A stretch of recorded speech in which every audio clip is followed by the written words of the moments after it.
Olá, iniciamos agora mais um dia de leitura. Estamos no 25º dia. Perguntas e respostas. Tenho recebido muitas perguntas acerca do jejum, então decidi responder algumas delas neste capítulo final. Nem todas tratam de assuntos inéditos. Algumas já foram respondidas ao longo do livro e entraram aqui em caráter de recapitulação. Fiz uma distinção das respostas dadas pelo Dr. Aldrin como médico, das minhas, que são aquelas nas quais não há especificação de quem respondeu. Preciso estar em plena imersão na leitura bíblica e oração durante todo o tempo do jejum? Não necessariamente, principalmente em se tratando de um jejum que vá além de um dia. Às vezes pode ser difícil aproveitar o tempo todo dessa forma, porém, quanto maior o tempo que gastarmos nas coisas espirituais, melhor aproveitado será o jejum, uma vez que ele possui um propósito espiritual. Não é à toa que alguns chamam a oração de a irmã gêmea do jejum. Número 2. Às vezes jejum sem vontade ou desanimado. Esse jejum é válido? O que determina a validade do jejum é a determinação de fazê-lo, não o que sentimos durante a sua prática. Vale lembrar que a caminhada cristã é baseada em fé, não em sentimentos. Lembre-se, bom não é jejuar, é ter jejuado. A melhor parte costuma vir depois, e não durante a prática. 3. O jejum é para todo cristão? Por que alguns passam mal? Creio que todo crente deveria jejuar. É verdade que nem todos possuem condições físicas de realizar um jejum normal ou total. Contudo, todos podem adequar um jejum parcial, adequado à sua condição física, ou mesmo praticar jejuns por períodos menores. Fiz a distinção desses tipos de jejum no capítulo 9. Formas, tipos e duração do jejum. Número 4. Perco meu jejum se eu me irritar? Raramente alguém começa um jejum e não tem de lidar com uma irritação, especialmente quando se trata do ciclo inicial, do primeiro ao terceiro dia, fase de desintoxicação conhecida por produzir esse tipo de reação. O problema, no entanto, não é a irritação, e sim o que fazemos com ela, se nos entregarmos ao sentimento ou se subjugamos. Paulo revelou que é possível irar sem pecar. Efésios 4:26. Ou seja, o pecado não tem a ver com aquilo que sentimos, mas com o que fazemos com o que sentimos. Número 5. Tenho pressão baixa e histórico de desmaios, como fazer?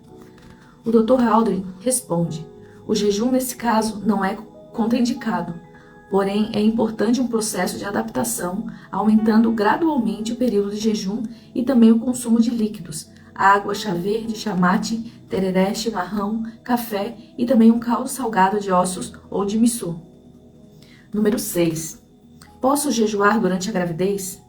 O Dr. Aldrin Marshall responde: é contraindicado o jejum de 24 horas ou mais. Estudos revelam, entretanto, que jejuns menores de 12 horas não afetam negativamente o peso do bebê, nem tiveram influência quanto ao parto prematuro. O que está mais detalhado no apêndice deste livro, incluindo a possibilidade de utilizar o jejum intermitente como tratamento para grávidas, com diabetes mellitus gestacional. Acima de tudo, a gestação é um período em que o acompanhamento médico é fundamental, então o conselho é jejuar sob orientação médica. Número 7. Posso jejuar enquanto amamento? O Dr. Aldrin responde: é contraindicado o jejum, pois estudos mostram que lactantes que praticaram jejum de 12 horas apresentaram diferenças significativas em certos minerais presentes no leite materno. Além disso, o estado nutricional materno e do lactente é afetado. Número 8. O jejum não coloca a saúde em risco? Não, salvo situações específicas de pessoas enfermas ou em tratamento médico, que deveriam consultar seu médico.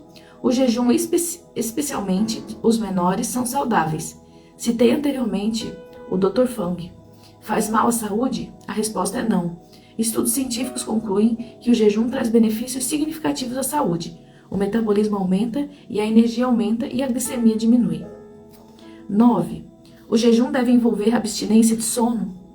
Não há nada na Bíblia que vincule o jejum com abstinência de sono. Lucas registrou: naqueles dias, Jesus se retirou para o monte a fim de orar e passou a noite orando a Deus.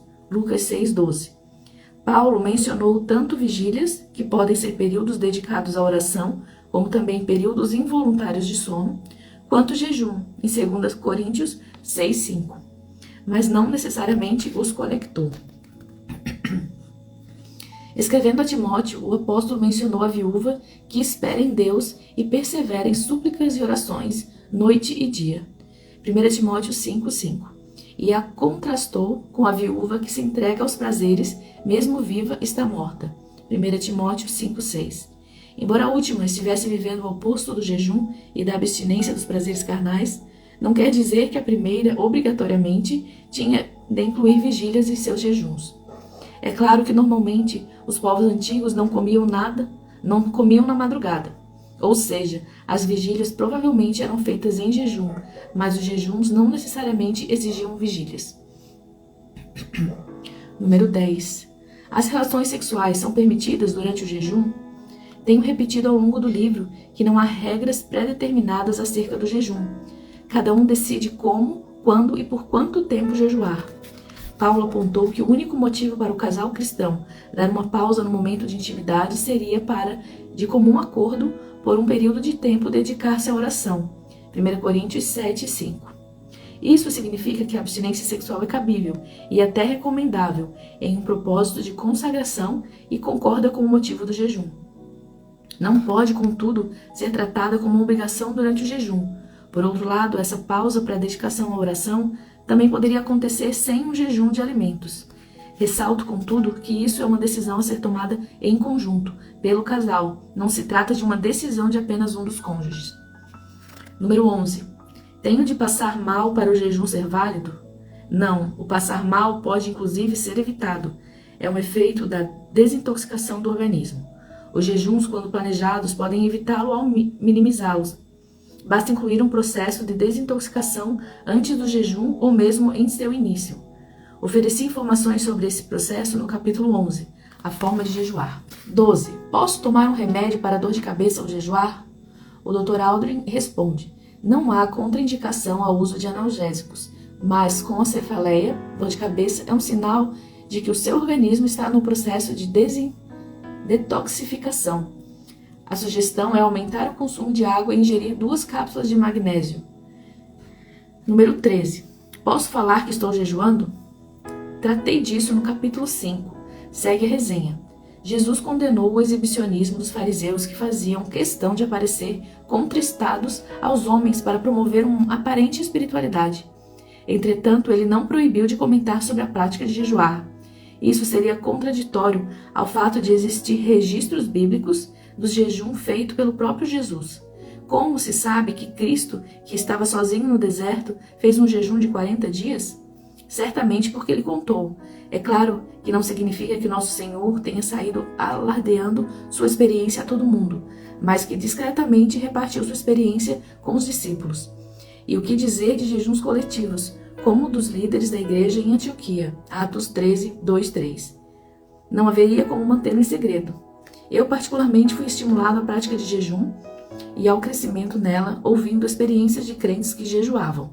Com a devida discrição, sem procurar reconhecimento ou autopromoção, podemos encorajar outros a jejuar por meio de relato de nossas experiências.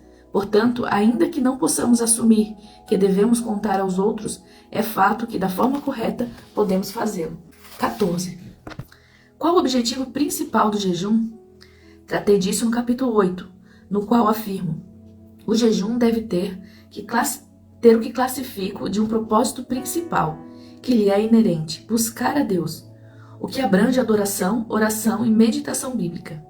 No entanto, também é possível detectar nas Escrituras propósitos secundários. Estes não devem ser vistos como divergentes do propósito principal, e sim como desdobramentos. Número 15. Não sinto nenhum resultado do meu jejum. É assim mesmo? Como afirmei há pouco, o jejum, como qualquer disciplina cristã, é um ato de fé que não requer nenhum sentimento. Se Cristo afirmou que o Pai, que vem em secreto, nos recompensará, então é certo que haverá resultado. Mas não se deve buscar apenas resultados imediatos. Muitos não perseveram em jejuar por não ver resultados rápidos.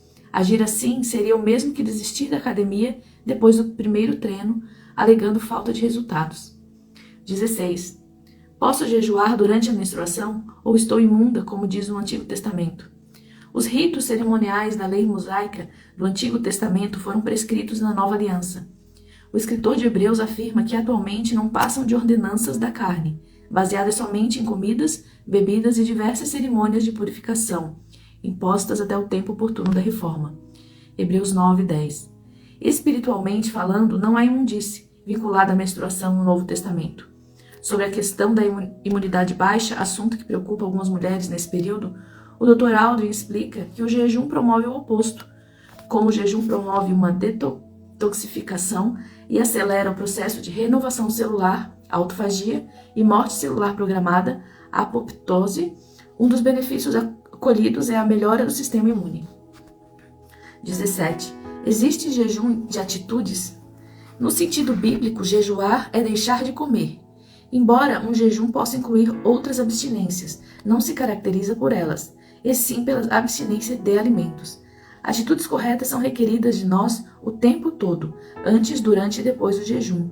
Portanto, não reconheço o jejum de atitudes dentro do que estamos estudando. O jejum é eventual, atitudes corretas deveriam ser contínuas. 18. Como não achar que o jejum seja uma moeda de troca? É necessário ter o entendimento bíblico correto. Tratei disso no capítulo 4.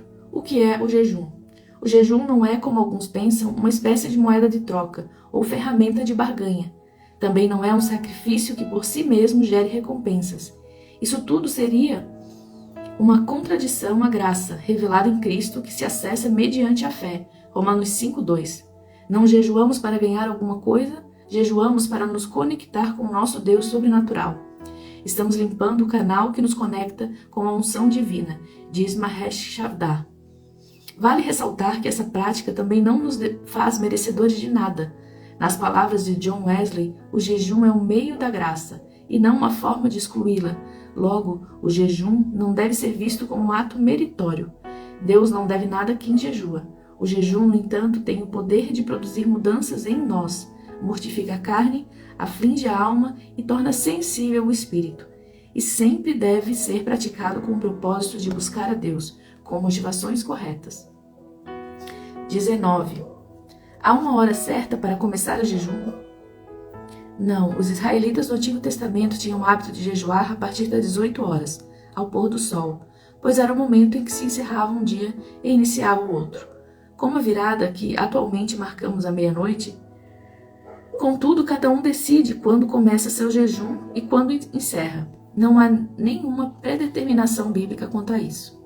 20. Se eu jejuar apenas por meio-dia, é aceitável a Deus? Compartilhei que comecei jejuando uma refeição, depois 2, depois um dia inteiro. Ainda hoje faço tanto jejuns de partes do dia, como também de dias inteiros. Tudo depende da pessoa que jejua e das circunstâncias envolvidas. Recomendo especialmente para quem está começando a prática do jejum que comece com jejuns menores, pulando apenas 1 ou 2 refeições. 21. Posso jejuar em favor de outras pessoas? Eu não responderia apenas que alguém pode, mas que também deve fazer isso. Um dos propósitos secundários do jejum, que abordei no capítulo 8, é a oração intercessória, ou seja, em favor de outros. Esta, por sua vez, também pode ser acrescida do jejum, como o profeta Daniel fez, Daniel 9:3, que se dedicou a interceder pela nação de Israel. 22. Quebrei um jejum no 4º dia porque quase desmaiei. Fiz certo? Essa pergunta pode ter mais de uma resposta, e para isso seria necessário saber os detalhes envolvidos. Vou comentar 2 possibilidades. Por um lado, quase todos que fazem um jejum prolongado lidam com essa sensação de desmaio nos primeiros dias, e próximo do 20º dia volta a acontecer, principalmente quando levantam depressa. Essa vertigem é atribuída por alguns médicos a um modo de economia de energia no qual o corpo entra. O processo de equilíbrio de autorregulagem do corpo é chamado de homeostase. Ao perceber a falta de entrada de alimentos, o corpo costuma dosar a entrega de energia, especialmente depois que entrou em cetose, quando a falta de energia passa a vir das reservas de gordura. Portanto, essa tontura ou sensação de desmaio é comum quando o jejuador não se mantém muito ativo fisicamente desde o início do jejum. Por outro lado, qualquer sensação de mal-estar deve sempre ser vista como um alerta, especialmente após os primeiros 3 dias do jejum, quando o processo detoxificação, como seus desconfortáveis sintomas, já passaram. Já encerrei jejuns por preocupações que depois provaram-se desnecessárias. Enquanto avançamos na prática do jejum, no entanto, iremos descobrindo reações e limites de nosso próprio corpo. Na dúvida, sempre prefiro encerrar o jejum do que insistir. 23. Posso jejuar por algo específico? No capítulo 8, destaquei que o propósito primário do jejum é buscar a Deus. Alistei, entretanto, vários propósitos secundários que, por sua vez, incluem orar por situações específicas. Tenho feito isso várias vezes ao longo da minha jornada de vida cristã. Embora possa afirmar que, na maioria das vezes, jejuo para que Deus receba mais de mim do que para que eu receba algo dele. Não há como negar que o jejum pode ser combinado à oração por questões específicas. 24. Como distinguir se estou jejuando corretamente ou apenas passando fome? Avaliando a razão e o propósito pelos quais não está comendo. Se há um posicionamento de buscar a Deus e as motivações da busca são corretas, não se trata de apenas passar fome. Caso contrário, pode ser só o passar fome mesmo.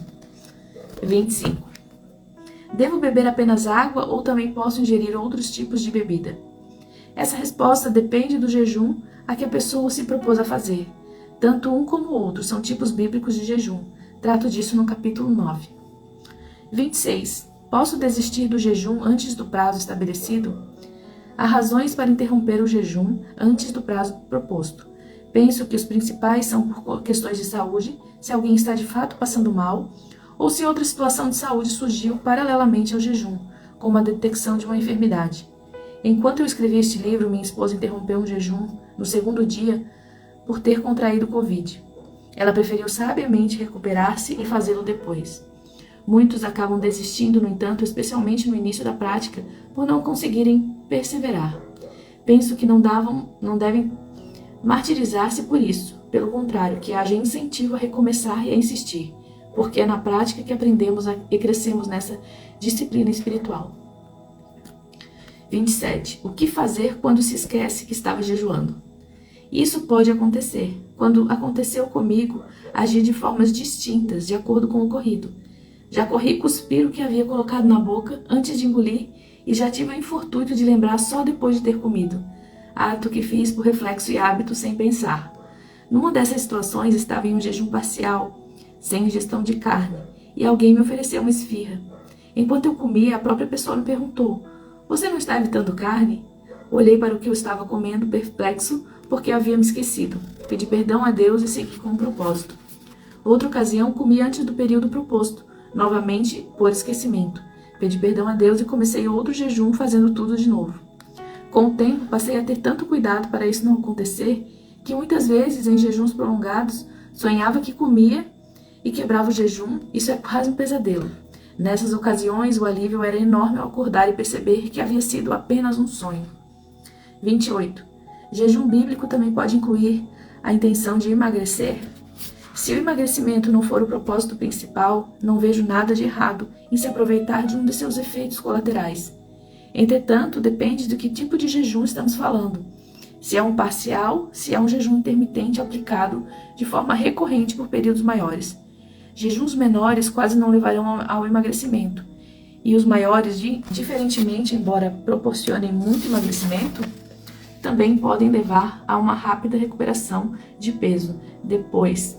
Eu diria que se o propósito só for emagrecer, há outras formas melhores que o jejum, como o uso de dietas com acompanhamento de médicos nutricionistas.